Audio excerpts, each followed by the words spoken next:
राम तुम्हारो आसरो, राम तुम्हारो ज्ञान, राम तुम्हारो भजन मुख, राम तुम्हारो ध्यान, राम तुम्हारो ध्यान, राम तुम सिर पर राजो, आगे पीछे राम दसों दिश राम ही गाजो, राम चरणिक राम बिन मन माने नहीं आन, राम तुम्हारो आसरो, राम तुम्हारो ज्ञान।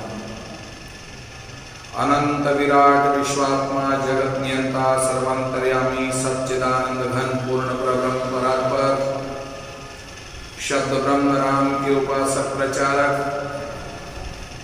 अनंत श्री विभूषित जगत गुरु अंतरराष्ट्रीय राम स्नेही धर्म प्रवर्तक स्वामी जी श्री रामचरण जी महाराज के पावन श्री चरणारविंदों में कोटिश प्रणाम निवेदन करते हैं। तदनंतर परम श्रद्धास्पद प्रातः स्मरणीय आदरणीय वंदनीय अर्चनीय जिनके चरण रज से यह धरा तीर्थ स्वरूप हुई, ऐसे तीर्थ के अधिष्ठाता संस्थापक बड़ा रामदारा चांदपुर के प्रवर्तक भजनिक उपाधि से अलंकृत नामनिष्ठ साधनानिष्ठ तपोनिष्ठ ब्रह्मनिष्ठ अध्यात्म अवतार स्वामी जी श्री भगवान दास जी महाराज के पावन पाद पद्मों में वंदन करते हैं। साधना स्वाध्याय चातुर्मास 2020 का पावन अवसर हम सभी को मंगल प्रदान करते हुए श्री महाराज के वाङ्मय स्वरूप अनुभव वाणी के अंतर्गत नाम तथा ग्रंथ जो कि भक्तमाल स्वरूप है, जिनका चिंतन मनन श्रवण कथन करने का आप और हम सबको सौभाग्य प्राप्त हुआ है। विगत दिनों से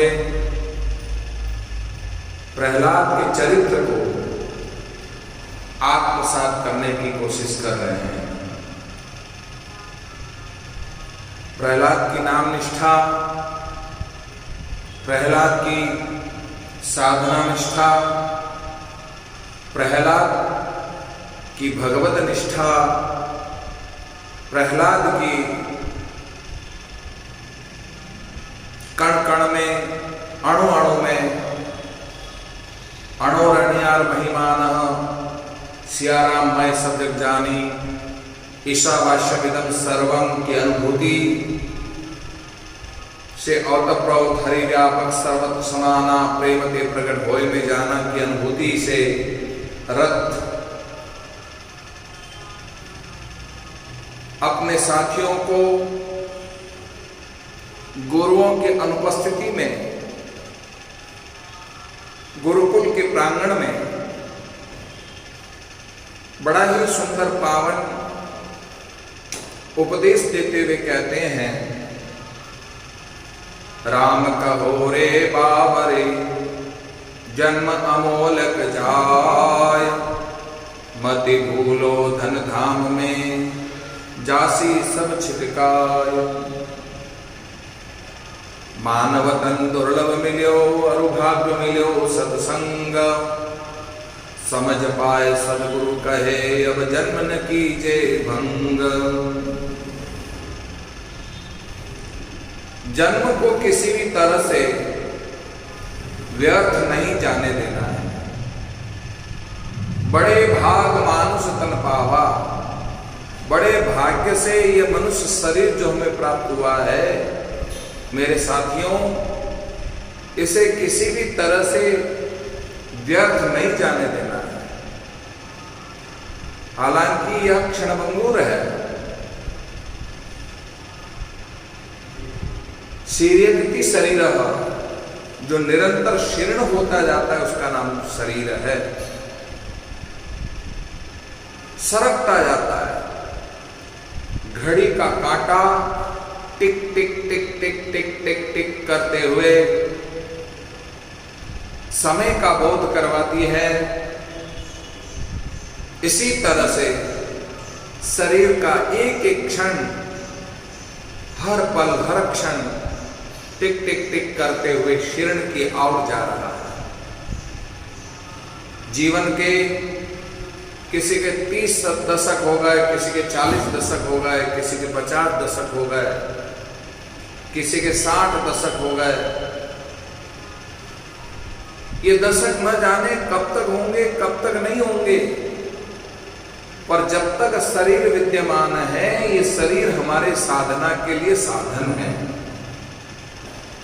इसी शरीर से हम साधना कर सकते हैं, इसी शरीर से भगवत प्रेम कर सकते हैं, इसी शरीर से आत्मबोध कर सकते हैं, इसी शरीर से आत्मज्ञान की प्राप्ति कर सकते हैं। इसलिए आत्मज्ञान स्वरूप भगवत तत्व का प्रहलाद जी ने अपने साथियों को बोध करवाया और विश्वास दिलाया। नाम में निष्ठा रखते हुए, नाम की महिमा को जानते हुए, नाम से रत हो जाना ही मेरे साथियों जीवन की सार्थकता है।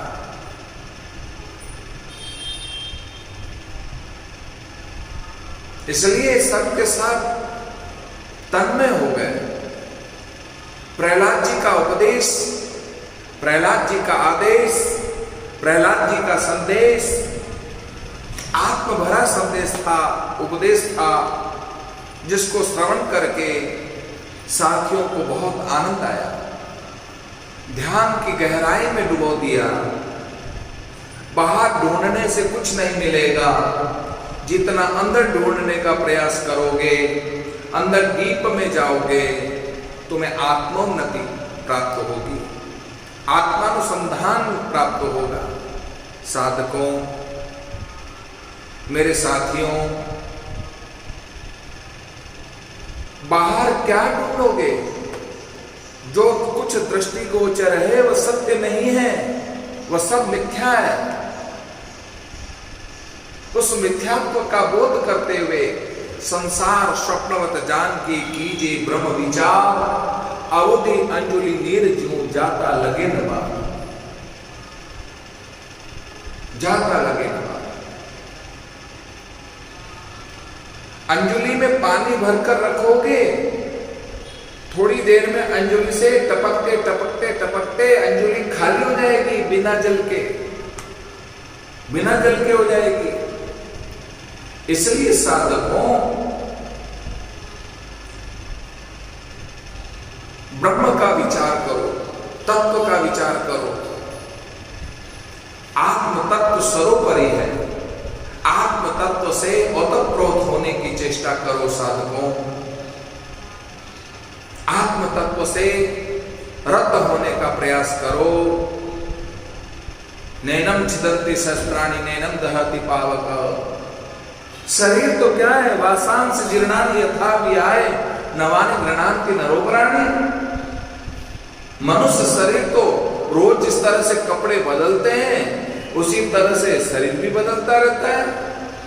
कपड़ा पहनते हैं, पहनते पहनते पुराना हो जाता है, गल जाता है, फट जाता है, सड़ जाता है, फिर नया कपड़ा धारण कर लेते हैं।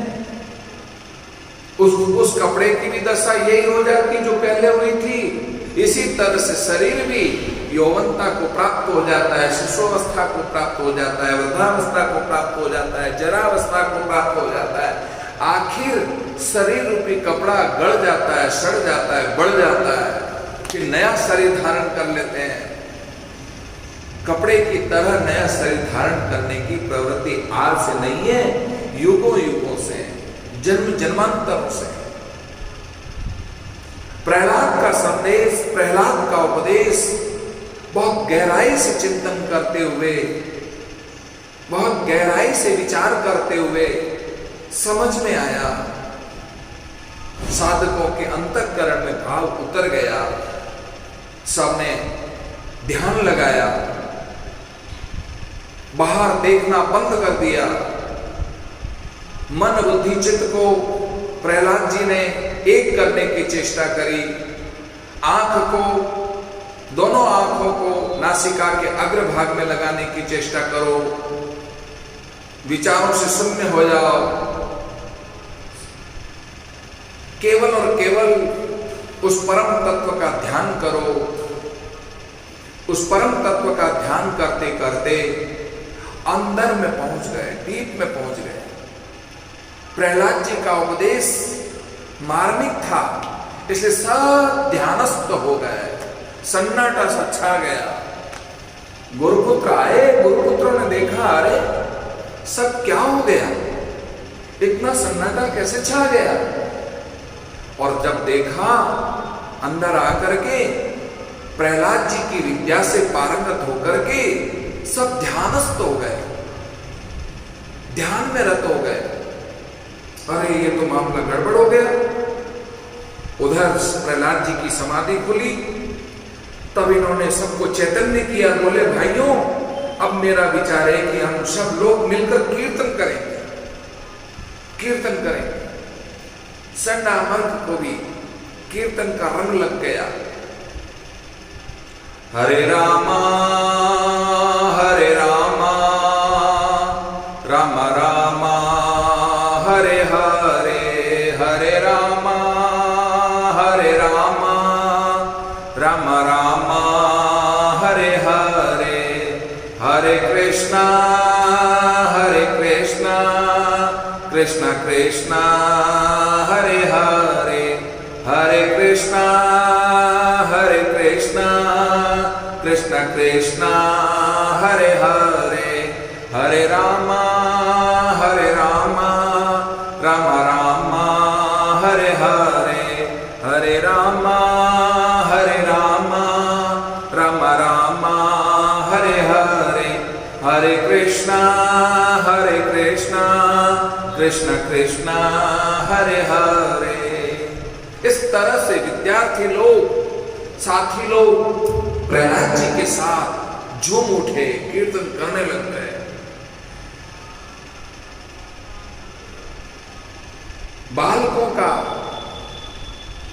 बालकों को प्रस्ताव अच्छा लगा, कीर्तन में तन्मय हो गए। इधर हिरण्यकश्यप ने विचार किया गुरुकुल का निरीक्षण करना चाहिए, तो मंत्री को भेजा। मंत्री वहां आया तो देखा कि कीर्तन चल रहा है, कीर्तन में सब रत हैं। जैसे ही उन्होंने स्पर्श किया संडामर्ग को, उसी वक्त करंट लगा और मंत्री भी शुरू हो गया, वो भी कीर्तन में झूम उठा। हिरण्यकश्यप ने दूसरे तीसरे चौथे कर्मचारियों को भेजा, पर जो भी गया सबको वही करंट लग गया और सब तन्मय हो गए, सब कीर्तन में रत हो गए। क्या खो गए।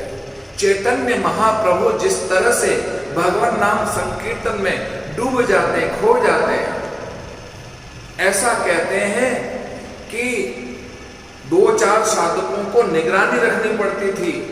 कहीं समुद्र के किनारे गोविंद नाम लेते ही, सुनते ही वो जो है इतने तन्मय हो जाते कि समुद्र में गिर जाते जाकर के, क्योंकि समुद्र की कड़कड़ाहट की आवाज में भी कभी कभी उनको महसूस होता कि ये समुद्र भी कीर्तन कर रहा है, गोविंद नाम का स्मरण कर रहा है, तो उनको ऐसी अनुभूति होने लगी, तो उसमें कभी कभी गिर जाते। इसलिए 2-4 सेवक उनकी रक्षा के लिए रात भर जो है पहरा लगाया करते थे। तो साधकों कोई भी वापस लौट करके नहीं आया। जितने कर्मचारियों को भेजा सबके सब कीर्तन में तन्मय हो गए। किसी ने जाकर दरबार में सूचना दी, असुर शिरोमणि स्वयं सबका निरीक्षण करने चला। कैसा है कीर्तन का जादू? जादू वह जो सिर पर चढ़कर बोले। कीर्तन की ध्वनि कान में पड़ते हिरण्यकश्यपु मन मयूर की तरह मचल उठा, नाच कर कीर्तन करने को तुरंत उसे ख्याल आया, अरे मैं असुर हूं, मैं दैत्य हूं, मुझे विष्णु का नाम नहीं लेना है, विष्णु मेरा शत्रु है। और यहां तो जो देखो, जिसको देखो, जहां देखो, जब देखो, जैसे देखो, यहाँ तो सब के सब कीर्तन कर रहे हैं, पूरा प्रशासन, पूरा नगर, सब के सब प्रहलाद के चमचे बन करके और मेरे शत्रु का नाम ले लेकर के ये तो कीर्तन कर रहे हैं। तुरंत वहां से भाग खड़ा हुआ, कहीं मेरी ये दशा न हो जाए। समझ लिया इस समय कीर्तन का प्रभाव बड़े जोर का है, जो भी आएगा अवश्य में प्रभावित हो जाएगा। कीर्तन का प्रभाव ही ऐसा, जिसको कीर्तन का रंग लग जाता है वो कीर्तन से ओतप्रोत हो जाता है, कीर्तन में रत हो जाता है। जहां कहीं कीर्तन चलता हो वहां तो मन नाचने लगता है, शरीर इंद्रियां नाचने लगती है, हाथ पांव नृत्य करने को तत्पर हो जाते हैं। जैसे किसी को गाना पसंद हो, उस गाने की धुन जब चल रही हो, जब गाने की धुन चल रही हो तो महाराज बताओ, बैठे बैठे जरा गाने की धुन कानों में पड़ते ही हम मचल उठते हैं। किसी को कौन सा गाना प्रिय, किसी को कौन सा गाना प्रिय। इसी तरह से जो भगवत नाम प्रेमी हैं उनको तो कीर्तन का नाम सुनते ही, कीर्तन का संगीत सुनते ही उनका तो मन मयूर की तरह नाच उठता है, मचल उठते हैं। साधकों, भगवान का नाम सखाओं से कहा, भैया मेरे पिताजी के डर से कोई भगवान का नाम नहीं लेता, तो चलो हम लोग आज नगर में कीर्तन करते हैं, प्रभात फेरी निकालते हैं। प्रभात फेरी के रूप में नगर कीर्तन में अब तो महाराज जो छिप छिप करके नाम लेते थे वो भी चौड़े धाड़े आ गए और प्रहलाद के साथ, साथियों के साथ, बालकों के साथ में नगर के लोग सब उमड़ पड़े। और सुनने से लाभदायक है, चाहकर नाम सुनत शुभ होई, कहत सुनत सुमिरत सुठिनी के। बड़े उत्साह से नगर में कीर्तन किया, पूरा शहर कीर्तन में हो गया, परंतु कीर्तनकारी असुर राज के महल के समीप पहुंचे तो उनकी हिम्मत टूट गई, हिम्मत छूट गई। बालकों को भयभीत जानकर प्रहलाद ने उनको हृदय से लगा करके विदा कर दिया। सब शांति पूर्वक अपने अपने घर चले गए। अत्यंत नम्रता पूर्वक हाथ जोड़कर चुपचाप खड़े प्रहलाद जी से हिरण्यकशिपु ने कड़क कर कहा, मूर्ख बालक, तेरे को शर्म नहीं आती? मेरे तनिक से क्रोध पर लोकपाल भी घबराते हैं, लोग देवता घबराते हैं, देवता लोग मेरे यहां थर थर थर थर थर कांपते हैं, और तू किसी से डरता नहीं है? तूने किसके बलबूते पर निडर की तरह मेरी आज्ञा के विरुद्ध काम कर रहा है, और क्यों लोगों को तूने नृत्य में लगा दिया है? बोल। प्रहलाद जी ने सर्वशक्तिमान भगवान की अचिंत्य शक्ति का स्वरूप निरूपण करते हुए कहा, भगवान की अचिंत्य शक्ति है जो सब में विद्यमान है, सब में है, कोई ऐसी जगह नहीं है। बताओ पिताजी, आप में जो देखने की शक्ति है कहां से आई है? उस अचिंत्य शक्ति की शक्ति है। आप कड़क करके बोल रहे हो, मुझे डांट रहे हो मेरे को, ये डांटने की ताकत कहां से आई है? शक्ति कहां से आई है? उस परम तत्व की शक्ति है। मैं सुन रहा हूं, ये सुनने की शक्ति भी उस परम तत्व की है। एक बार देवताओं में अहम पैदा हो गया। इंद्र देवता कहते हैं कि मैं बड़ा, अग्नि देवता कहता है कि मैं बड़ा, मेरे से बड़ा कोई बलवान नहीं। एक बार जिसको जलाता हूं पूरे संसार को मैं जला करके खाक कर देता हूं। वरुण देवता बोले कि मैं सबको गला देता हूं, बहा देता हूं। पवन देवता बोले मैं अच्छों को उड़ा देता हूं। सबने अपनी अपनी शक्ति का वर्चस्व दिखाते हुए कहा, आयम बड़े, आयम बड़े। फिर पता है क्या हुआ?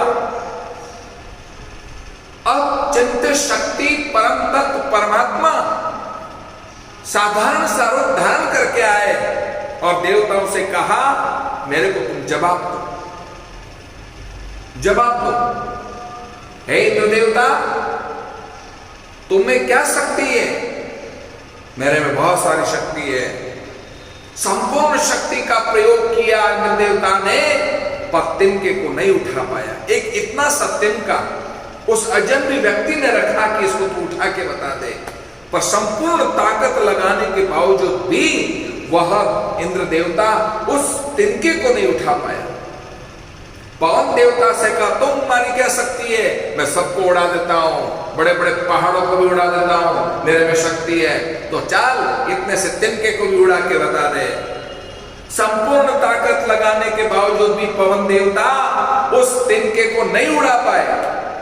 वरुण देवता से कहा कि तुम अपनी शक्ति का आजमाइश कर लो। वरुण देवता ने भी जो है जल के द्वारा उसे गलाने का प्रयास किया, पर भिगा ही नहीं, वो तिनका भिगा भी नहीं पाए, गिला भी नहीं कर पाए। अग्नि देवता ने जिसको जलाने के लिए संपूर्ण ताकत लगा दी, पर तिनके को नहीं जला सके, नहीं जला सके। इतनी सी आंच भी नहीं लग रही। जिस पर राम कृपा होती है उस पर किसी तरह की आंच नहीं आती है। राम कृपा पाने के लिए साधकों, राम कृपा पाने से पहले राम के समर्पित हो जाओ, तभी तुम्हें राम कृपा प्राप्त हो सकती है। बिना राम सुमिरन किए, बिना राम के आश्रय लिए राम कृपा प्राप्त नहीं हो सकती है। और जब राम कृपा प्राप्त होती है तो हम बहुत सारी शक्तियों को समझ करके उस शक्ति को वंदन करते हैं, जिसकी शक्ति से मैं बोल रहा हूं, चल रहा हूं, सुन रहा हूं, देख रहा हूं, हर प्रकार की जो क्रिया कर रहा हूं, ये उसकी शक्ति है। पिताजी, उस राम तत्व अचिंत्य शक्ति उसकी शक्ति है। जिस शक्ति से आप गरज रहे हैं, जिस शक्ति से आप नाना प्रकार की गर्जना करते हैं, अहंकार करते हैं, ये आपका अहंकार स्थायी नहीं है। समझो, विचार करो। प्रहलाद के इस ज्ञान को देखकर, अरे मूढ़मते, मैं तेरा वध करूंगा। कहां है वह तेरा सहायक? वह अब मुझे आकर बचाए तो जानो, तुझे आकर के बचाए मैं जानू। प्रहलाद ने कहा मैं आपसे पूछता हूं, कहां नहीं है? हरि व्यापक सर्वत्र समाना, प्रेम के प्रकट होए में जाना, वो कहां नहीं है? रघुदा राम सकल भरपूरा, सूक्ष्म स्थूल तुम्हारा नूरा, वो कहां नहीं? सब जगह है, सब में, सब काल में, सब देश में। बातें न करें, शांति बनाए रखें, बातें न करें। ओ संतों, बातें न करें।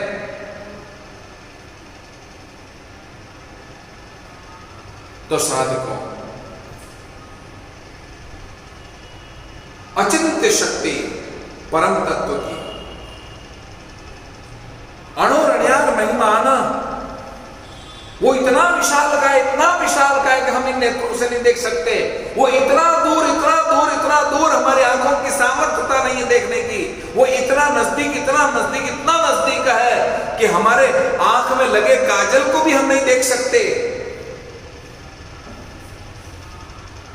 इतना सूक्ष्म, इतना सूक्ष्म, इतना सूक्ष्म है। जिस सूक्ष्म से, जिस सूक्ष्मता को इन आंखों की चरम शक्ति से भी हम नहीं देख पाते। साधकों, राम रया भरपूर दूर काय को फिरिए, अपना घट को खोज रहे दिन सुमरण करिए। राम भरोसा राखिए, राम सकल के माय। श्री महाराज ने कहा है 250 वर्ष पहले, राम भरोसा राखिए, राम सकल के माय। सकल में जिस तरह से दूध में मिश्री घुल जाती है, दूध में केसर घुल जाती है, उसको कोई अलग नहीं कर सकता है। पानी में नमक घुल जाता है, उसको कोई नमक को अलग नहीं कर सकता। इसी तरह से ईश्वरीय सत्ता परम तत्व जो है वह सब में समाहित है। ऐसी कोई जगह नहीं है, सर्वव्यापक है। हवा को देख नहीं सकते, पर हवा की व्यापकता सर्वत्र है, सदा सर्वदा है। उस हवा को नहीं देख सकते आप। यंत्र के द्वारा जब पंखे लगाते हैं तब इधर उधर की हवा को इकट्ठी करके पंखा हवा फेंकता है, तब हमें एहसास होता है, पर हवा आंखों से दिखने लायक नहीं। साधकों, हवा से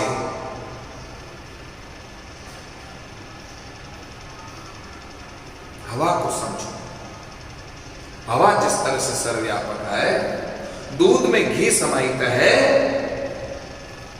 अंगुली फेर फेर करके दुखी हो जाओगे, पर घी नजर नहीं आएगा। एक राजा को शास्त्र पढ़ते पढ़ते कुछ प्रश्न दिमाग में उपजे। बड़े बड़े विद्वानों से पूछा, दूसरे दिन राजसभा में बुला बुला करके पंडितों से, भगवान कहां रहता है, भगवान क्या करता है, भगवान का मुंह किधर है, और भगवान क्या खाता है। ये 4 प्रश्न उसकी बुद्धि में उपज गए। लेकिन बड़े बड़े पंडित विद्वान सब निरुत्तर हो गए। मंत्री को आदेश दिया, मंत्री इन 4 प्रश्नों को ढूंढकर मुझे 7 दिन में उत्तर ला करके दो, वरना तुम्हें फांसी के तख्ते पर लटका दिया जाएगा। बाप रे, ये कैसी मुसीबत सामने। तुम्हारे दिमाग में 4 प्रश्न खड़े हो गए, बड़े बड़े विद्वान पंडित लोग जिसका उत्तर नहीं दे पाए, मैं कहां से उत्तर दूंगा, मैं कहां से ढूंढ करके लाऊंगा। और नहीं उत्तर दिया तो फांसी के तख्ते पर। मंत्री पद क्या इसके लिए होता है? बड़ी विचित्रता सामने आई, घबरा गए। 1-2 दिन तो उन्हें भोजन ही नहीं पाया, खाना पीना नींद सब छूट गई, हराम हो गया। अब करे तो करे क्या? वहां से घबराए विचार किया कि चलो अपने तो नगर ही त्याग दो, दूसरे नगर में चल जाते हैं, दूसरे राज्य में, कम से कम फांसी के तख्ते से तो बच जाएंगे। ऐसा सोच करके मंत्री ने निर्णय कर लिया। तीसरे दिन निकल गए, पैदल घूमते कई कोसों दूर जाते थका हारे।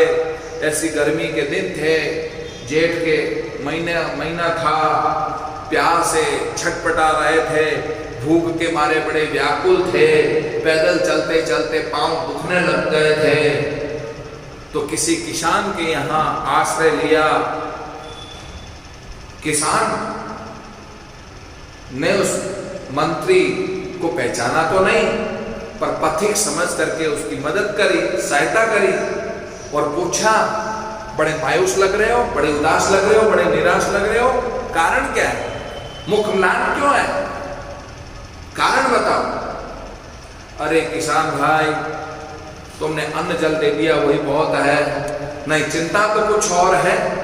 मैं आपकी क्या हेल्प कर सकता हूं, मुझे बताओ, आप तुरंत बताओ। जरूर मेरे से जो होगी मैं हेल्प करूंगा, मैं तुम्हारी मदद करूंगा। ये मानवता है, एक दूसरे की मदद करना जीवन में ये सबसे बड़ी मानवता है, इससे बड़ी कोई मानवता नहीं है। बुद्धि से, अक्ल से, विचारों से, बात से, सलाह से, पैसे से, रोटी पानी से हम हर तरह से मदद करेंगे। कोई जरूरी कोई केवल धन से ही मदद करें। अच्छी सलाह दो, अच्छा ज्ञान दो, अच्छा उपदेश दो, अन्न जल दो, जो कुछ जरूरी बने सामने वाले की मदद करना सीखो। ये मानवता है। मानवता का पाठ पढ़ते पढ़ते ख्याल आया। मंत्री ने कहा क्या करे, ये सब बातें हैं। राजा के दिमाग में 4 प्रश्न उपजे और बड़े बड़े विद्वानों ने उत्तर नहीं दिया, उसके बारे में मेरे ऊपर जवाबदारी आ गई, तुम प्रश्नों का उत्तर दो, वरना तुम्हें जो है देश निकाला दे दिया जाएगा या फांसी के तख्ते पर लटका दिया जाएगा। अब मैं घबरा गया कि क्या करूं क्या न करूं। बस बात इतनी सी है। बोले हाँ इतनी सी है। अरे तो काहे को चिंता करते हो, तुम चिंता न करो, इन सब का जवाब मेरे पास में है। फटे पुराने कपड़े पहने किसान को देखकर मंत्री देखने लग गया। अरे तुम क्या जवाब दोगे? भगवान किधर रहता है? भगवान का मुंह किधर है? भगवान क्या खाता है और भगवान क्या करता है? ये 4 प्रश्नों के, अरे 4 प्रश्नों के जवाब भगवान सब जगह कहां नहीं है? ये तो मेरा बेटा ही जवाब दे देगा। जैसे तैसे करके मंत्री को राजी किया और समझाया बुझाया। मंत्री को संतोष हुआ जवाब से, हिम्मत आई, नई जान आई। और 7वें दिन जो है किसान को लेकर के दरबार में मंत्री हाजिर हुआ। राजा के दिमाग में घूम रहे 4 प्रश्नों का जवाब मंत्री से पूछा। मंत्री 4 प्रश्नों के जवाब मेरे से क्या, इन 4 प्रश्नों का उत्तर तो ये साधारण किसान दे देगा। क्या बात करते हो? बोले हाँ ये किसान दे देगा। हाँ तो किसान भाई पहला मेरा प्रश्न है। क्या प्रश्न है आपका? बोले भगवान कहां रहता है? किसान ने कहा बात ऐसी है कि जब हम आपके अतिथि बनकर के आए तो कम से कम मनवार करनी चाहिए, कम से कम दूध की तो मनवार करो। उस वक्त चाय नहीं हुआ करती थी। हाँ ये तो चाय पानी आजकल होने लगे, उस वक्त तो दूध दही थे मामले, तो दूध से मनवार करो। राजा ने दूध मंगवाया, दूध ला करके दिया कटोरे में, लीजिए साहब। अब किसान खड़ा खड़ा दूध का कटोरा लेकर के अंगुली फेर रहा है अंदर। राजा ने कहा क्या ढूंढ रहे हो? शक्कर घुली हुई है, केसर भी घुली हुई है, क्या ढूंढ रहे हो? तो उस किसान ने कहा मैं इसमें घी ढूंढ रहा हूं। क्या ढूंढ रहा हूं? मैं घी ढूंढ रहा हूं। राजा ने कहा अरे इतनी साधारण बात तो मैं भी बता सकता हूं। अरे दूध में घी तो है, पर घी ऐसे नहीं निकलेगा, दूध को जमाना पड़ेगा, दही बनाना पड़ेगा, फिर बिलोना करना पड़ेगा, छाछ में से मक्खन होगा और मक्खन को पिघलाएंगे तब कहीं जाकर घी बनेगा। ये प्रक्रिया तो हम ही जानते हैं। तब किसान बोला बस बात इतनी सी है, आप बता दिया कि घी, पर निकला तो दूध में से घी ना। दूध का दही, दही का छाछ, छाछ का मक्खन, मक्खन से घी, इतनी प्रक्रिया करने के बाद जब घी निकलता है, ऐसे परमात्मा जिस तरह से दूध में से घी निकला है पर दूध में घी होते हुए भी घी नहीं दिखाई देता है, ऐसे परमपिता परमात्मा संसार में कण कण में होते हुए भी वह नहीं दिखाई देता है। सर्वत्र सदा सर्वदा वो कहां नहीं है। सारी सृष्टि रची करता ने, करता सबके माई। सारी सृष्टि रची करता ने, करता सबके माई। ये हम ज्ञान लया गुरु गम से, ये हम ज्ञान लया गुरु गम से, घटबद दी से नाई, घटबद दी से नाई। सतगुरु शब्द पिछाण्या अब में, सतगुरु शब्द पिछाण्या, सतगुरु शब्द पिछाण्या अब में, सतगुरु शब्द पिछाण्या। श्री महाराज ने क्या कहा? सारी सृष्टि रची करता ने, करता सबके माई। ये सारी सृष्टि को, संसार को जो रचा है उस परमपिता परमात्मा ने, श्री हरि ने रचा है, पर सब में व्यापक है, फिर भी सबसे अलग है। इसी तरह से परमात्मा सर्वत्र रहता है। अच्छा ये बताओ किसान, भगवान का मुंह किधर है? दिया जलाओ, दिया जला करके मंगाओ। जब दिया जला के मंगाया गया, अरे सूर्य का प्रकाश इतना तेज है, इतना उजाला है, अब इस दिए को जला करके क्या करेगा? क्या ढूंढ रहे हो? किसान ने कहा, राजन मैं ये पूछना चाहता हूं कि इस जलती हुई ज्योत का मुंह किधर है? जलती हुई ज्योत का मुंह किधर है?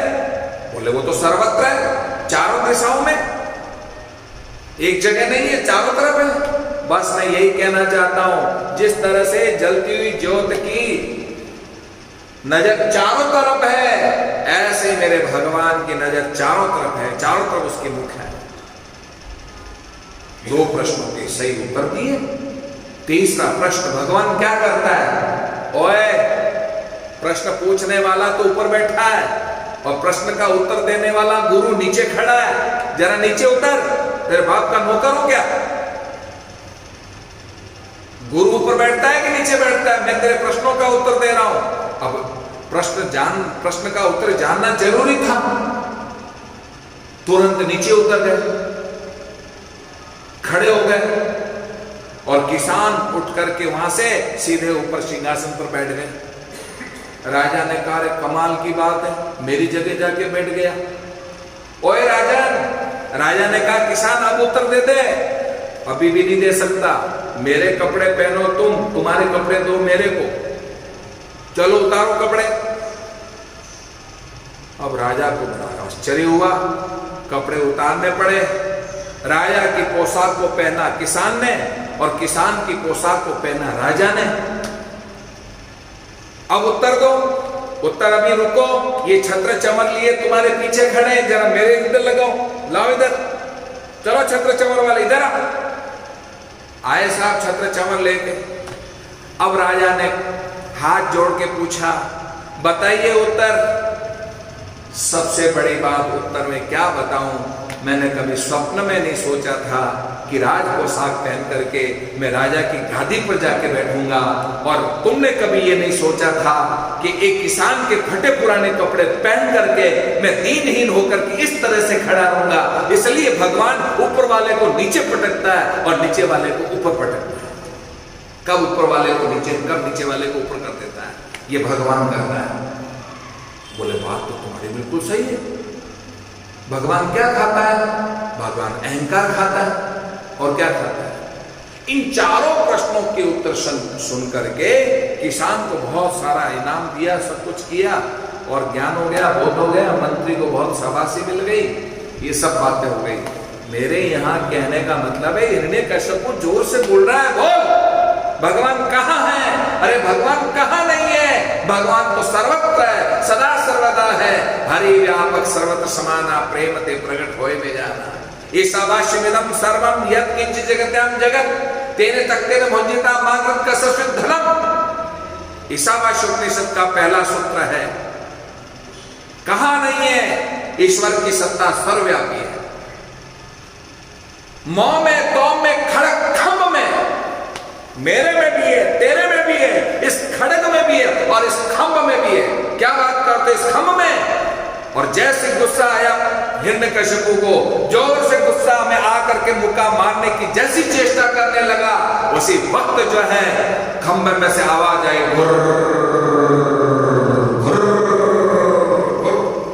करते हुए। उसी वक्त भगवान नरसिंह के रूप में खंबा फटा, चक चक चक चक करते हुए, और भगवान नरसिंह प्रकट हो गए।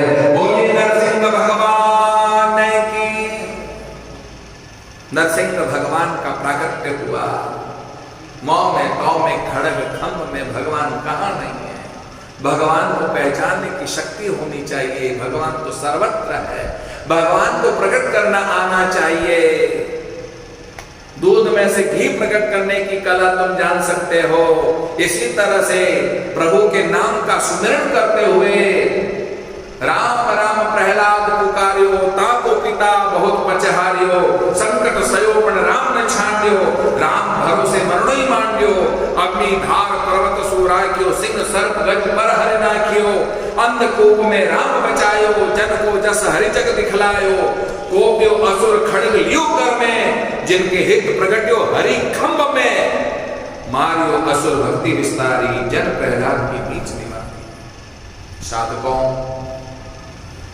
भगवान श्री हरि नरसिंह के रूप में प्रकट हुए हैं और उनका दिव्य तेज देखकर, उनकी गर्जना देखकर सब देव कांप उठे हैं। अब किस तरह से हिरण्यकश्यप का वध करते हैं और आगे हिरण्यकश्यप किस तरह से जो है क्रोध को शांत करते हैं प्रहलाद जी, और क्या वरदान देते हैं, इस प्रसंग को हम कल निवेदन करेंगे। इन्हीं मंगल भावनाओं के साथ खूब नाम भजन करें, प्रहलाद की तरह विश्वास रखें, प्रहलाद की तरह भक्ति करें और प्रहलाद की तरह निष्ठा रख करके नाम में निष्ठ हो जाओ। राम राम राम राम राम राम राम।